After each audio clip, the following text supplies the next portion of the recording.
Don TV நேயர்கள் அனைவருக்கும் இனிய காலை வணக்கம்.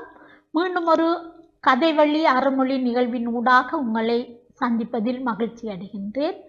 இன்று விதைப்பே அறுவடையாகும் என்ற தலைப்பிலே ஒரு சிறு கதை ஒன்றை உங்களுடன் பகிர்ந்து கொள்ளலாம் என நினைக்கின்றேன்.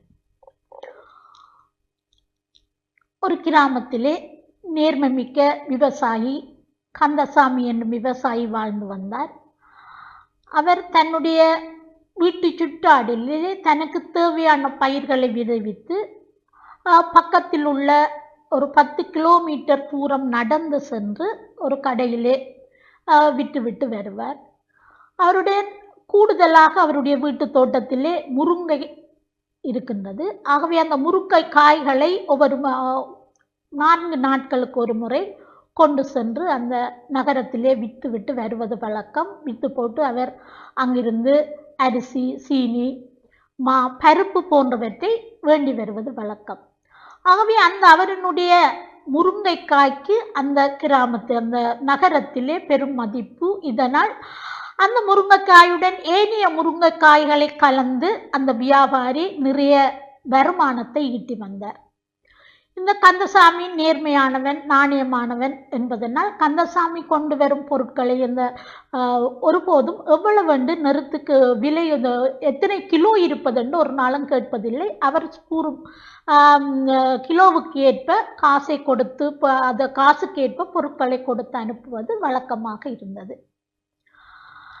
ஒரு முறை ஒரு சமையல்காரர் இவர் நல்ல விளைச்சலோடு கொண்டு வந்த 10 கிலோ முருக்கங்காயை ஒரு சமையல்காரர் அந்த 10 கிலோவையும் நிறுத்த வேண்டுகின்றார். வேண்டிய போது அங்கு 9 கிலோ தான் காணப்படுகின்றது.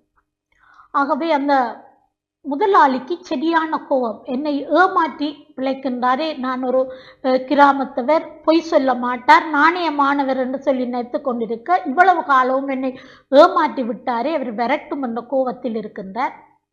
ஒரு 4 நாள் கழித்து மீண்டும் அங்கே அந்த கடைக்கு கந்தசாமி வருகின்றார்.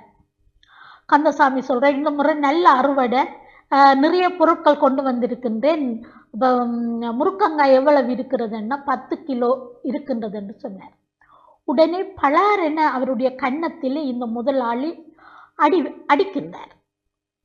அந்த கந்தசாமி திகைத்து போய் நிற்கின்றார். ஏனென்றால் நான் நல்ல விளைச்சலோடு நல்ல 10 கிலோ முருக்கங்காய் கொண்டு வந்திருக்கிறேன் என்று சொல்ல இவர் திகைத்து தனக்கு அடிக்கின்றாரே என்று அவருக்கு கவலையாக இருந்தாலும், ஏன் ஐயா அடிக்கின்றீர்கள் என்று கேட்டார். அதற்கு அந்த முதலாளி சொல்கின்றார், உன்னுடைய கிலோ நீ 10 கிலோ என்று சொல்லி போன முறையும் 9 கிலோ கொண்டு வந்து தந்திருக்கிறாய், பார் நெருக்கிறேன் என்று நெருத்த போது 9 கிலோ கிடக்கின்றது.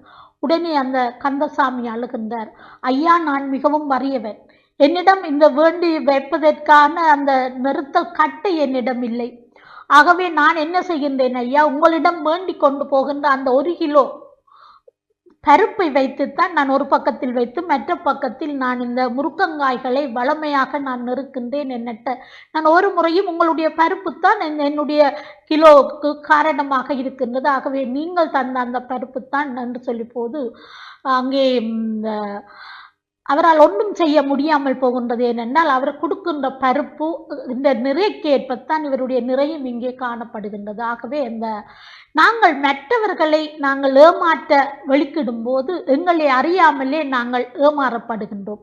உண்மையிலேயே அந்த ஏழை விவசாயி தன்னுடைய நேர்மையும் நாணயமாகவும் அவர் உழைத்தாலும் கூட இங்கே இந்த முதலாளியினுடைய நிறுத்தல் அங்கே எவ்வளவு தூரம் பாதிப்பு செலுத்துறதை பாருங்கள். அதே போலத்தான் அவர் தனக்கு இன்னொருவருக்கு கெடுதல் நினைத்து தானே ஏமாந்து கொண்டிருக்கின்றார் இவ்வளவு காலமும் என்பதை இந்த கதை மூலமாக நாங்கள் அறியக்கூடியதாக இருக்கின்றது. ஆகவே அன்பானவர்களே, நாங்கள் விதைப்பதுதான் எங்களுக்கு அறுவடையாகும். ஆகவே நாங்கள் நேர்மையான வழியில் சரியான பாதையில் நாங்கள் சேர்வோமே ஆனால் ஒரு நாளும் எங்களுக்கு எந்தவித துன்பமும் ஏற்படாது என்று கூறி இந்த இனிய வாய்ப்புக்கு நன்றி கூறி உங்களிடமிருந்து விடைபெறுகிறேன். வணக்கம்.